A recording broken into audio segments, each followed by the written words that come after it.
নদীরে পার ভাঙ্গেও পার করে, এই তো নদীর খেলা। সকাল বেলার ধনী তুই ফকির সন্ধ্যা বেলা। আজ আছে কাল নাই, সম্পদের মালিক আমার রব। আল্লাহ চাইলে আপনার থেকে কেড়ে নিতে পারেন, সাবধান, কিপটামি করা যাবে না। পয়গম্বর সুলাইমান আলাইহিস সালাম দাউদ আলাইহিস সালামের সন্তান। হযরত সুলাইমান নবী দাঁড়িয়ে আছেন, হঠাৎ করে দেখে এক আল্লাহর বান্দি মহিলা হাতের মধ্যে একটা বল নিয়ে রাস্তা দিয়ে হেঁটে বেড়ায়। আল্লাহরে বলতে লাগলো, আল্লাহ তুমি এটা কি করলা, তুমি এটা কি করলা, তুমি এটা কেন করলা? আল্লাহর দরবারে এটা বলে বল নিয়ে দৌড়ায়। সুলাইমান নবী যে এই মহিলা তুমি এটা কেন বললা, এটা কেন বললা, এটা কেন করলা, এটা বল হাতের মধ্যে নিয়ে কেন বলো, আমায় বলো না। ভিখারি কয়া তোমারে চিনি না, তুমি কে? কয় আমি সুলাইমান, দাউদ নবীর ছেলে, আমার নাম সুলাইমান। আমি আপনাকে জিজ্ঞেস করলাম কেন এটা বলেন, আমায় বলেন না। এটা বলার পর ওই মহিলা কয় আমি ভিখারি, মানুষের দ্বারে দ্বারে ঘুরে ঘুরে ভিক্ষা করে আমি আমার জিন্দেগি চালাই। গত কয়েকদিন ধরে আমি কাজের মধ্যে যাই। আমি গত দিনের বেলা এটা কাজের মধ্যে গেলাম একজনের বাড়ির মধ্যে, সারা দিন লাগাইয়া আমি তার বাড়ির মধ্যে কাজ করলাম। আমি চলে আসবো, উপঢৌকন স্বরূপ, যা স্বরূপ, প্রতিদান স্বরূপ আমার একটা এক বল ময়দা আমায় দিয়ে দিছে, আটা দিয়ে দিছে।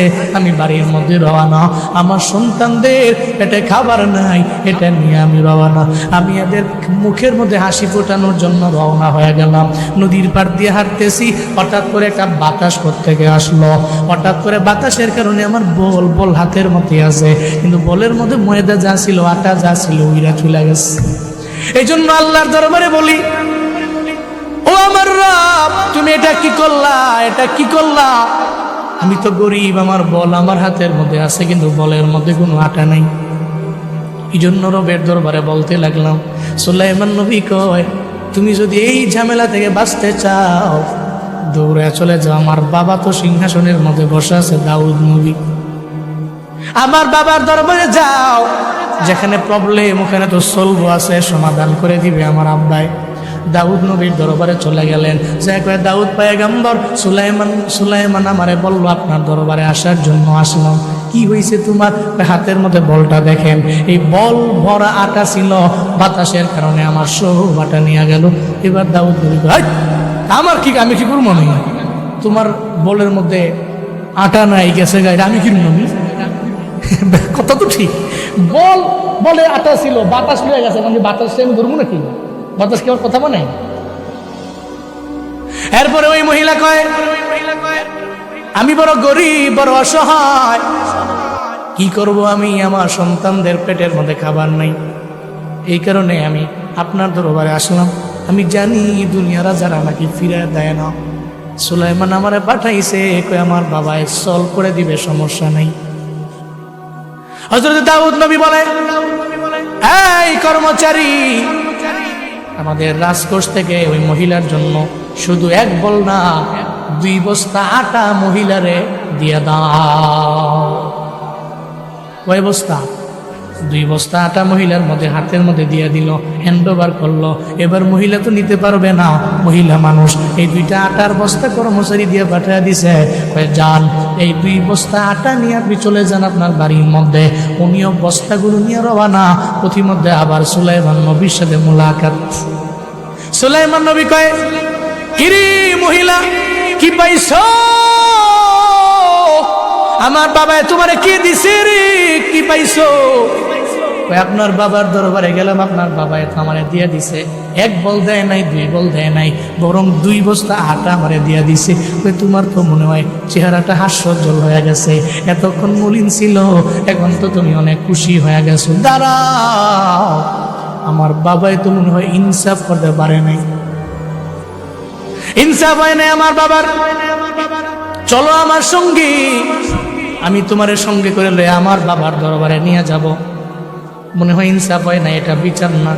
বাতাস উড়ে নিয়ে গেছে, এর সমাধান তো 2 বস্তা আটা দিলেই হয়ে যায় না।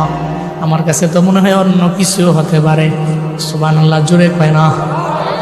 বিচারটা হয় নাই, চলো না বাবার দরবারে নিয়ে যাই। সুলাইমান নবী এমন নবী ছিল, দাউদ নবীর অন্যান্য আরো ছেলে ছিলেন, কিন্তু আল্লাহ সুলাইমান নবীরে কেন নবুয়ত দিয়ে দিলেন? আবার দাউদ নবীর পরে এই ছেলেই কেন নবী হওয়া লাগবে? সুলাইমান নবী কেন নবী হইলেন? একটা কথা বলি, উনি এত পরিমাণে দামি লোক ছিল, আবার ওনার ব্রেইন এত পরিমাণে ধারালো, উনি বুঝতে না আখিরাতের লাইনটা এত পরিমাণে বেশি। একদিন দাউদ নবী আল্লাহকে বললেন, আল্লাহ আমি আমার সন্তানরে আমার মৃত্যুর পরে কারে সিংহাসনের মধ্যে বসাবো? আল্লাহ তুমি কারে নবুয়ত দিয়ে দিবা আমার জানা নেই। আল্লাহ কয় আপনার সন্তানগুলোরে আপনি সামনে আনেন, সন্তানগুলোর সামনেই না প্রশ্ন করেন, যার জবাবটা ঠিক হয়ে যাবে। আপনার নবুয়তের পরে আমি নবুয়ত তার গলার মধ্যে নবুয়তের মালা পরাইয়া দিব, চিল্লায়া পড়া যাবে কি মারহাবা। দাউদ নবী ডাকলেন, সব ছেলেরা হাজির। এবার দাউদ নবী বলতে লাগলেন, এই আমার সন্তানেরা আমি প্রশ্ন করব, আমার জবাব দিয়ে দাও। প্রশ্ন হইল, নাম্বার 1 প্রশ্ন, তোমাদের থেকে সবচেয়ে দূরের কোন জিনিসটা আমারে বলো না? তোমাদের থেকে অনেক পরিমাণে দূরে, কাছে না, অনেক পরিমাণে দূরে।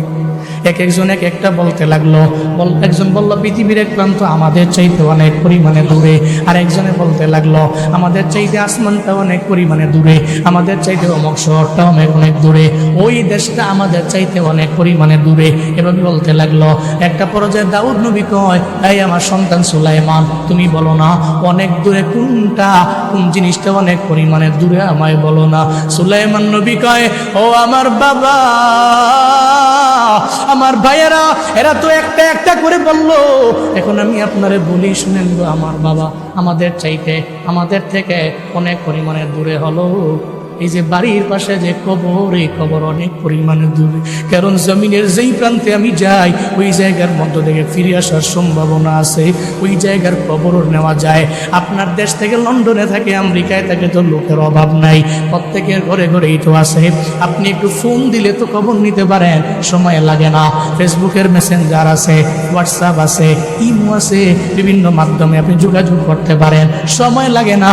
5 সেকেন্ড 10 সেকেন্ডের রিঙ্গিং হয়, এরপরে উনি ফোন ধরে ফেলে, সালাম দেন, কুশল বিনিময় করতে পারেন রে বাবা। এই শতকের মুসলমানেরা, বড় কাপনের মুসলমান, এই ময়দানে অনেকে আছে মা নাই, বাবা নাই। আপনার বাবারে যে বিদায় দিয়ে আইলেন, 10-12 বছর হয়ে গেল, বাবায় নাই। আপনার কবরের মধ্যে বাবায় শোয়া, কয়েকদিন আপনি বাবার কবরের পাশে গিয়া কবর নিতে পারলেন?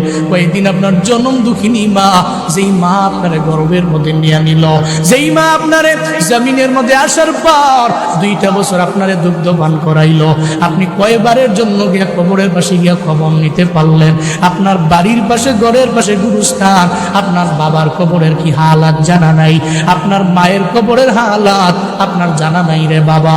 আপনার বাবাই তো আপনার জন্য এত শ্রম দিয়েছে, আপনার বাবাই কত ঈদের দিন এমন গেছে রে, আপনার বাবাই আপনার জন্য পাঞ্জাবি কিনা দিছে বাজারের মধ্যে যায়, কিন্তু নিজের জন্য বাবা এত কিনে নাই।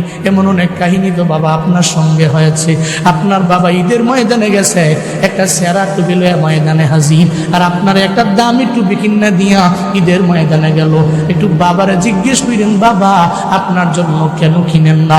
একটা বারের জন্য বাবা কয় না আমি আমার জন্য কিনবো, তবে সারা জীবন লাগে কিনবো বলে না, বলে আমি যা পড়ছি তো পড়ছি, এখন সন্তানটারে আমি একটু পড়াই। আপনার আদরের বাবা আজকে কবরে শায়িত, আপনার মা কবরে, যেই মা আপনার গর্বে নিয়েছেন, আজকে ওই মায়ের কোনো খবর নাই, বাবার কোনো খবর নাই, কবরের মধ্যে আছেন। আপনার মা বাবার কোনো খবর নাই রে বাপ, আপনি মায়েরও পান না, বাবারও পান না। ওই খবরটা তো দূরে, এত দূরে চলে গেল আমেরিকা, এরপরেও খবর নেওয়া যায় 10 সেকেন্ডে। এত দূরে চলে গেল লন্ডন, ওই জায়গার মধ্যেও খবর নেওয়া যায়। এত দূরে চলে গেল গ্রিস, ওই জায়গায় খবর নেওয়া যায়, কিন্তু খবর তো এত পরিমাণে দূরে, খবর নেওয়া যায় না। সুলাইমান নবীর জবাব শুনে দাউদ নবী অবাক হয়ে গেল। এরপরে বলতে লাগলো, সন্তান এবার তোমরা সবাই মিলে আমারে বলো না তোমাদের সবচেয়ে কাছের কোনটা, এই ব্যাপারে আমারে বলো না। একটা সন্তান বলতে লাগলো, আমাদের সবচেয়ে কাছের হলো আমাদের চোখ। কি? আমাদের চোখ। এরপরে বলতে লাগলো আমাদের নাক, এরপরে বলতে লাগলো আমাদের ঠোঁট, এরপরে বলতে লাগলো আমার মাথা। এক একজন এক একটা বলল। সুলাইমান নবীরে কয় পোলারে তুমি এবার বলো না। সুলাইমান নবী কয় বাবা, জমিনের মধ্যে সবচেয়ে দূরে হলো কবর, আর আমাদের সবচেয়ে কাছের হলো আমার মরণ।